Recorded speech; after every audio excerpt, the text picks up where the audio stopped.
ஸ்ரீஹரிக. ஸ்ரீமத் வால்மீகி ராமாயணம் ஸ்ரீ ராமச்சந்திர பாதாபியாம் நமக. பாலகாண்டம் 5வது சர்க்கம். அயோத்தியாபுரியின் வர்ணனை. சிறந்த இந்த பூமியில் மனு பிரஜாபதி முதலாக 60,000 புத்திரர்களுடன் கூடிய சக மகாராஜா முதலிய சிறந்த மன்னர்கள் வழிவந்த இஸ்வாகு வம்சத்தில் இந்த ராமாயணம் என்ற பிரசித்தி பெற்ற சரித்திரம் உண்டாயிற்று. மேலும் இந்த சிறந்த காவியமானது தர்மம், காமம், அர்த்தங்களோடு கூடியது. இதன் ஆரம்பம் முதல் முடிவு வரை வெறுப்பு இல்லாமல் கேட்கத்தக்கதாகும். சரையு நதிக்கரையில் கோசலம் என்கின்ற பிரசித்தமான பெரிய தேசம் உருவாக்கப்பட்டது. அது மிகவும் செல்வ பெருக்குடனும் தன தானியங்கள் நிறைந்ததாகவும் விளங்கியது.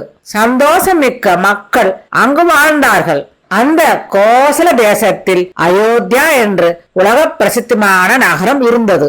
அந்த நகரமானது மனிதர்களின் தலைவரான மனுவால் இயற்கையாக உருவாக்கப்பட்டது. அது 12 யோஜனைகள் நீளமுடையது, 3 யோஜனைகள் அகலமுடையது, மிகவும் செல்வ பெருக்கை உடையதாக இருந்தது. நன்றாக பிரிக்கப்பட்ட பெரிய வீதிகளை உடையது. புஷ்பங்களை உதிர்க்கும் மரங்கள் நன்றாக வளர்க்கப்பட்ட ராஜ வீதியை உடையதாக இருந்தது. தேவலோகத்தின் அரசனான இந்திரன் தேவலோகத்தை ஆள்வது போல அந்த ராஜ்யத்தை தசரதன் என்ற மகாராஜா ஆண்டு வந்தார்.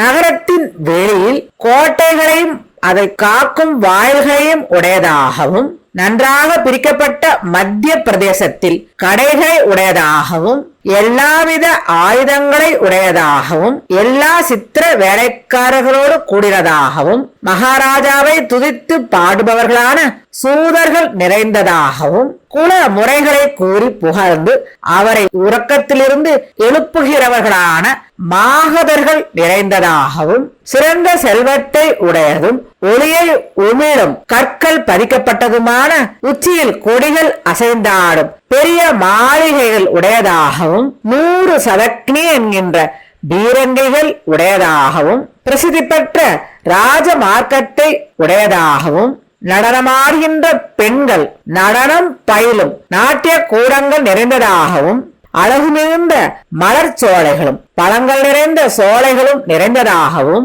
மிகப்பெரிய கோட்டையையும் அதற்கு வெளியே ஆழமான அகழியை உடையதாகவும், அந்த நாட்டை சாராத மற்றவர்கள் எவ்வளவு முயன்றாலும் உள்ளே புகாதவாறு பாதுகாப்பு செய்யப்பட்டதாகவும், குதிரைகளாலும் யானைகளாலும் நிறைந்ததாகவும், பசுக்களாலும் ஒட்டகங்களாலும் கழுதைகளாலும் நிறைந்ததாகவும், கப்பங்களை கட்டுகின்ற சிற்றரசர்களின் கூட்டங்கள் நிறைந்ததாகவும், நாற்புறம் இருக்கும் தேசங்களிலிருந்து வந்த வியாபாரிகளால் நிறைந்ததாகவும், ரத்தனங்கள் பதித்து கட்டப்பட்ட மாளிகைகள் நிறைந்த தெருக்களை உடையதாகவும், சொக்கட்டான் அதாவது சூதாடும் பலகை கட்டத்தை போன்று அழகாக கட்ட அமைக்கப்பட்ட வீதிகளை உடையதாகவும், இந்திரன் ஆட்சி புரிகின்ற அமராவதி பட்டினத்தை போல சிறந்து விளங்கியது அந்த அயோத்தியா நகரம். மேலும் அழகிய பெண்கள் நிறைந்ததாகவும், எல்லாவித ரத்தினங்கள் நிறைந்ததாகவும், விமானங்களுக்கு ஒப்பான மாளிகைகள் நிறைந்ததாகவும்,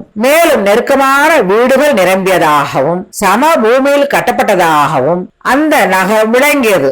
அங்கு செந்நெல் அரிசி வளம் மிகுந்து விளங்கியது. அந்த நகரத்தில் நீர் வளம் நிரம்பி இருந்தது. அந்த நீரானது கரும்பின் ரசத்தை போல மிகவும் சுவையாக இருந்தது. அந்த நகரத்தில் பேரிகை, மிருதங்கம், வீணை, மத்தளம் முதலிய இசை கருவிகளின் நாதம் நிறைந்து விளங்கியது. மேலும் பூமியில் இதை போன்ற ஒரு நகரம் இல்லை என்பதை போல் அது விளங்கியது. தேவலோகத்தில் குபேரனுக்கோ இந்திரனுக்கோ யமனுக்கோ வருணனுக்கோ மேலும் தானாக உருவான பிரம்மாவுடைய அழகிய பட்டணம் கூட இப்படி இல்லை என்பதை போல அந்த நகரம் சிறப்பாக விளங்கியது. போர்க்கலையில் மிகவும் வலிமை பெற்ற மனிதர்கள் அங்கு நிறைந்து இருந்தார்கள். அங்கு போரில் புறமுதுகிட்டு ஓடுபவர் ஒருவரை கூட காண முடியாது. சந்ததி இல்லாதவனையும் காண முடியாது. மனைவி இல்லாமலும் யாரும் இல்லை. தன்னுடைய வாழ்க்கை துணையை இழந்து தவிப்பவர்களும் அங்கு யாரும் இல்லை. காட்டில் அட்டகாசம் அணிகின்ற சிங்கங்களையும் புலிகளையும் பன்றிகளையும் தன்னுடைய தோல் வலிமையால் வெற்றி கொள்பவர்கள் அங்கு நிறைந்திருந்தார்கள். மகாரதர்கள் ஆயிரக்கணக்கில் அங்கு இருந்தார்கள். மேலும் யாகம் செய்கின்ற நல்ல குணமுடைய, வேதங்களையும் 6 வேதாங்கங்களையும் கற்று கரை கண்ட, வெகுவாக தானம் செய்கின்ற, சத்தியம் தவறாத மகாத்மாக்களான ஒப்பற்ற மகரிஷிகள் அங்கு நிறைந்திருந்தார்கள். மகா முனிவர்களுக்கு ஒப்பான உத்தம பிராமணர்களும் அங்கு நிறைந்திருந்தார்கள். இப்படி பல திறமைகளிலும் சிறந்த மக்கள் வாழ்ந்த அந்த நகரத்தை தசரதர் ராஜாவாக இருந்து ஆட்சி புரிந்து வந்தார். 5ஆம் சர்க்கம் நிறைவு பெற்றது. 6வது சர்க்கம் தசரத சக்கரவர்த்தியின் ராஜ்ய பரிபால வர்ணனை. அந்த அயோத்தி என்ற நகரத்தில் சர்வஜரும் எல்லோரையும் வசப்படுத்துகிறவரும் பின்வரும் காரியங்களை முன்பாகவே ஊகித்து அறிபவரும் மகா தேஜஸ்வியும் நகர ஜனங்களின் அபிமானத்தை பெற்றவரும் இஸ்வாகு வம்சத்தில் உண்டானவர்களுக்குள் அதிரதராய் யாகங்களை செய்தவரும் தர்மத்தில் சக்தியை உடையவரும் எல்லோரையும் தன் வசத்தில் அடக்கி ஆள்பவரும் மகா முனிவர்களுக்கு ஒப்பான ராஜ ரிஷியும் 3 உலகங்களில் பிரசித்தி பெற்ற சதுரங்க சைன்யங்களோடு கூடிய பலவானும் சத்துருக்களை நாசம் பண்ணினவரும் மித்திரர்களோடு கூடினவரும் இந்திரியங்களை அடக்கியவரும் தனங்களாலும் மற்ற நிதிகளாலும் இந்திரனுக்கும் குபேரனுக்கும் ஒப்பானவராய் எப்படி மகா தேஜஸ்வியான மனு சக்கரவர்த்தி இந்த உலகத்தை காப்பாற்றினாரோ அப்படியே மன்னர் தசரதர் வாழ்ந்து அந்த நாட்டை காப்பாற்றி வந்தார். சத்தியத்தில் ஊக்கம் கொண்டவரும் தர்மார்த்த காமங்களை அனுசரித்து வாழ்பவருமான அவரால் இந்திரனுடைய அமராவதியை போல சிரேஷ்டமான அந்த நகரம் பரிபாலிக்கப்பட்டது. அங்கு நல்ல உணவு இல்லாமல் ஒருவனும் இல்லை, தானம் கொடுக்காதவன் இல்லை, தோல் வலை என்னும் அணிகலன்களையும் ஹாரங்களையும் அணியாதவன் இல்லை, கைகளில் ஆபரணம் அணியாதவனும் இல்லை, மேலும் தன்னுடைய இந்திரியங்களை அடக்காதவனும் காணப்படவில்லை. அயோத்தியில் தினமும் அக்னிகோத்திரம் செய்யாதவன் ஒருவனும் இல்லை, யாகம் பண்ணாதவனும் இல்லை, அர்ப்பணம் இல்லை, திருடனும் இல்லை, வர்ணாசிரம ஜாதி தவறி திருமணம் செய்பவனும் இல்லை. அங்கு வாழ்ந்த பிராமணர்கள் தன்னுடைய தர்மங்களை உறுதியாக கடைபிடித்தனர், இந்திரியங்களை அடக்கியவர்களாக இருந்தார்கள், மேலும் தானம் அத்தியனம் முதலியவைகளை தவறாமல் செய்தார்கள். நியம நிஷ்டையுடன் வாழ்ந்தார்கள், அதாவது கொள்கையுடனும் ஒழுக்கத்துடனும் வாழ்ந்தார்கள். அங்கு நாஸ்திகன் ஒருவன் கூட இல்லை, பொய் பேசுபவனும் இல்லை, சாஸ்திரங்களை அறியாதவனும் இல்லை, பொறாமை உடையவனும் இல்லை, சக்தி அற்றவனும் இல்லை, பண்டிதனாக இல்லாதவனும் இல்லை. அயோத்தியில் 6 வேதாந்தங்களை அறியாதவன் ஒருவன் கூட இல்லை, விரதங்களை அனுஷ்டிக்காதவன் இல்லை, தானம் கொடுக்காதவன் இல்லை, தீனனும் தயங்கிய மனத்தை உடையவனும் வியாகுல மனம் உடையவனும் நோயால் வருந்துகிறவனும் ஒருவனும் இல்லை. அயோத்தியில் ஸ்ரீ இல்லாத, அதாவது செல்வம் இல்லாத ஒரு மனிதனையாவது அல்லது ஒரு பெண்ணையாவது பார்க்க முடியாது. திருத்தமான உடல் இல்லாதவன் இல்லை, அதாவது உடல் குறையுள்ளவர்கள் இல்லை, மகாராஜாவிடம் பக்தி இல்லாதவனும் இல்லை. நகரங்களில் முக்கியமான 4 வர்ணங்களைச் சேர்ந்த மனிதர்கள் இருந்தார்கள். தேவதை அதிதி இவர்களை பூஜிக்கிறவர்கள், நன்றி உள்ளவர்கள், மேலும் கொடையாளிகள், சூரர்கள், பராக்கிரமத்தோடு கூடினவர்கள், தர்மத்தையும் சத்தியத்தையும் கடைபிடிப்பவர்கள், தீர்க்க ஆயுசு உள்ளவர்கள், எப்பொழுது மனைவிகளாலும் புத்திரர்கள் பேரர்கள் கூடினவர்களாகவும் நிறைந்திருந்தார்கள். சத்திரிய ஜாதியைச் சேர்ந்தவர்கள் பிராமணர்களை மதித்து வாழ்ந்தார்கள். வைசியர்களும் சத்திரிய ஜாதியை அனுசரித்து வாழ்ந்தார்கள். சூத்திரர்கள் 3 வர்ணத்தை சார்ந்தவர்களை அனுசரித்து வாழ்ந்தார்கள். அவரவர்கள் தர்மத்தில் அவரவர்கள் நிலைத்து வாழ்ந்தார்கள். அந்த நகரமானது பகாலத்திற்கு முன்பு மனிதர்களுக்கு பிரபுவும் சிறந்தவனுமான மனு சக்கரவர்த்தி அரசாண்டதை போல இப்பொழுது இஸ்வாகு வம்ச பிரபுவான தசரதரால் நன்றாக காப்பாற்றப்பட்டது. அக்னிக்கு ஒப்பானவர்களும் கபடமற்றவர்களும் சிரத்தையுடையவர்களும் படித்தவர்களும் அந்த நகரத்தில் நிறைந்து விளங்கினார்கள்.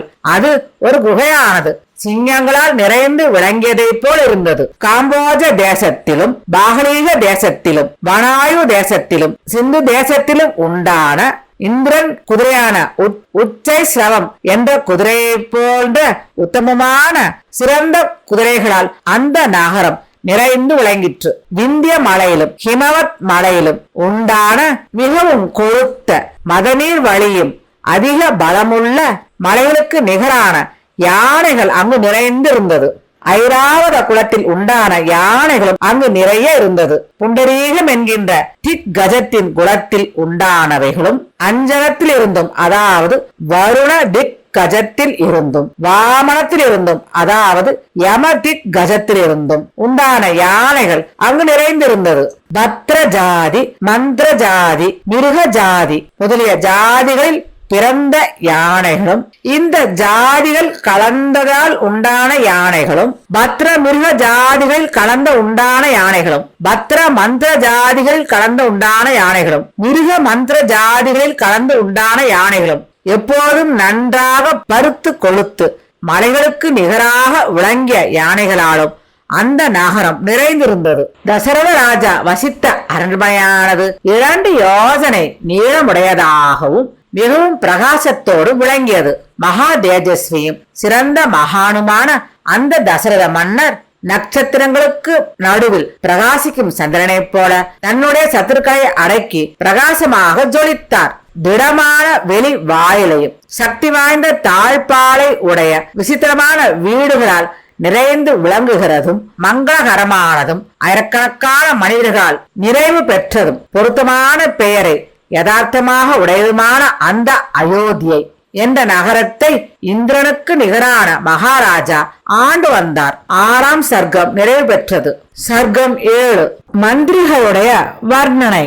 மகாத்மா ஆனவரும் இஸ்வாகு வம்சத்தில் பிறந்தவருமான தசரதற்கு ஆலோசனைக்கு உட்பட்ட விஷயங்களில் தேர்ச்சி அடைந்தவர்களாகவும் இங்கிதம் அறிந்தவர்களாகவும் பிறர் அபிப்பிராயத்தை முக ஜாடையிலேயே உணர்கிறவர்கள் ஆகவும் எப்பொழுதும் பிரியமாகவும் மனதிற்கு அனுசரணையாகவும் நல்ல நோக்கம் உடையவர்களாகவும் இருந்த குணங்களோடு கூடினவர்களாக மந்திரிகள் இருந்தார்கள். புகழ்பெற்ற வீரரான தசரதற்கு பரிசுத்தர்களாகவும் எப்போதும் ராஜ்ய காரியங்களில் கண்ணா இருப்பவர்களாகவும் 8 மந்திரிகள் இருந்தார்கள். அவர்களுடைய பெயர்கள் திருஷ்டி, ஜெயந்தர், விஜயன், சித்தார்த்தன், அர்த்தசாதகன், அசோகன், மந்திரபாலன் என்பவை ஆகும்.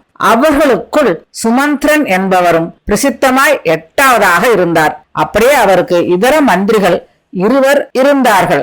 வசிஷ்டர், வாமதேவர் ஆகிய இருவரும் ரிஷிஷ்டேஷ்டர்களாய் முக்கிய ரித்விக்குகளாய் இருந்தார்கள்.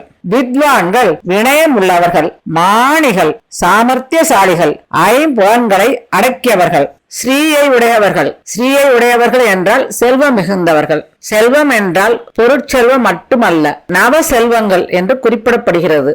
தனம், தானியம், கல்வி, வீரியம், தைரியம் இப்படி எல்லா குணங்களும் ஸ்ரீயில் அடங்குபவை ஆகும். தவிர அவர்கள் மகாத்மாக்கள், சாஸ்திரம் அறிந்தவர்கள், திடமான பராக்கிரமம் உடையவர்கள், கீர்த்திமான்கள், ராஜகாரியத்தில் கண் உள்ளவர்கள், சொன்னபடி நடப்பவர்கள், தேஜஸ், பொறுமை, கீர்த்தி இவைகளை அடைந்தவர்கள், புன்னகையுடன் பேசுபவர்கள், கோபத்தாலோ காமம், அர்த்தம் இவைகளின் நிமித்தமாகவோ பொய்யான வார்த்தையை சொல்ல மாட்டார்கள். அவர்களுக்கு தங்கள் ராஜ்ய விருத்தாந்தங்களும் இதர தேச விருத்தாந்தங்களும் நடக்கின்றவையும் நடந்தவையும் நடக்கப் போவதையும் கூட தூதன் மூலமாக தெரியாதது ஒன்றுமில்லை. எல்லாவற்றையும் தூதுவன் மூலமாக அறிந்து வைத்திருப்பார்கள். எல்லா விஷயத்திலும் சாமர்த்தியசாலிகளாக இருந்தார்கள்.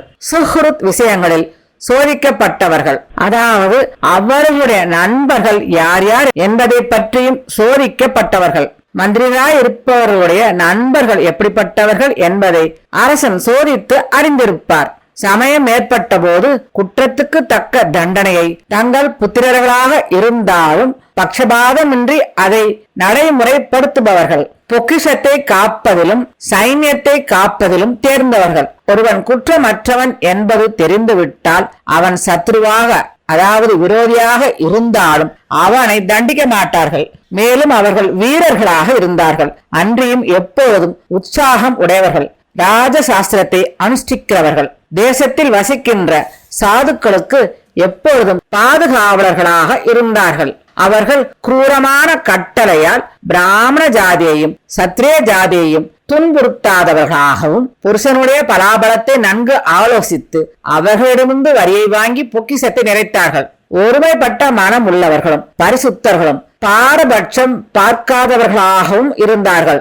இந்த மந்திரிகளிடம் பட்டணத்திலும் அவர்களுடைய தேசத்திலும் கூட எங்கேயும் பொய் சொல்கிற மனிதன் இல்லவே இல்லை. அதனால் அந்த தேசத்தில் ஒரு மனிதன் கூட துஷ்டனாகவும் பிறன் மனைவி மேல் ஆசை வைப்பவனாகவும் இல்லை. அந்த தேசமும் சிறந்த பட்டணமான அயோத்தியாவும் வெகு சாந்தமாக இருந்தது. அவர்கள் எல்லோரும் நல்ல ஆடை அணிந்திருந்தார்கள். அழகான ஆபரணங்களை அணிந்தவர்களாக இருந்தார்கள்.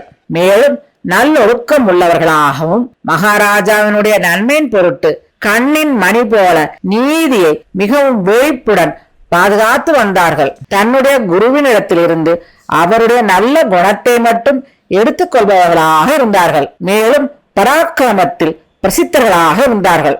அதனால் மற்ற நாடுகளிலும் கூட அவருடைய திறமையையும் புத்தி சாதுரியத்தையும் எல்லோரும் பாராட்டினார்கள். சிறந்த ஒழுக்கம் உடையவர்களாக இருந்தார்கள்.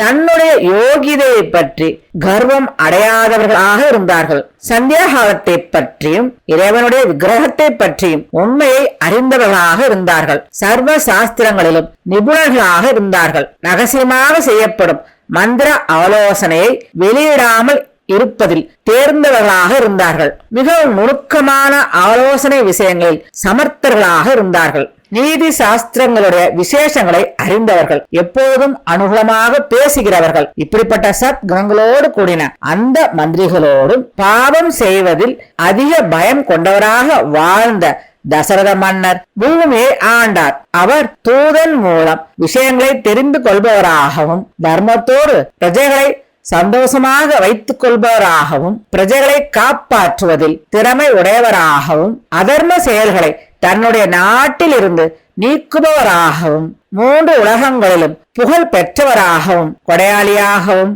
எப்பொழுதும் சத்தியத்தையே கடைபிடிக்கும் கொள்கையை உடையவராகவும் அந்த மனிதர்களில் சிறந்த புருஷ சிரேஷ்டர் இந்த பூமியை ஆண்டார்.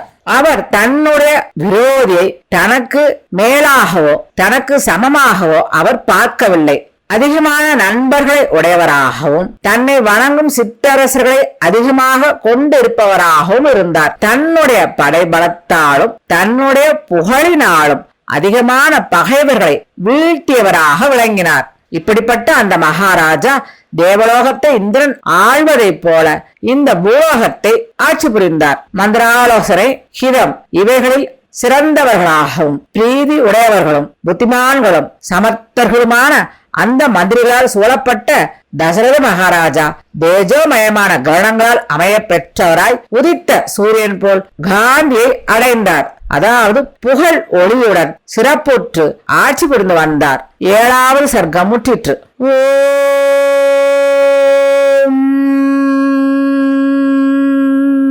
ஸ்ரீ சீதாராமருக்கு நமஸ்காரம். ஸ்ரீ ராமச்சந்திர மூர்த்தி பாதார விந்தங்களில் சமர்ப்பணம்.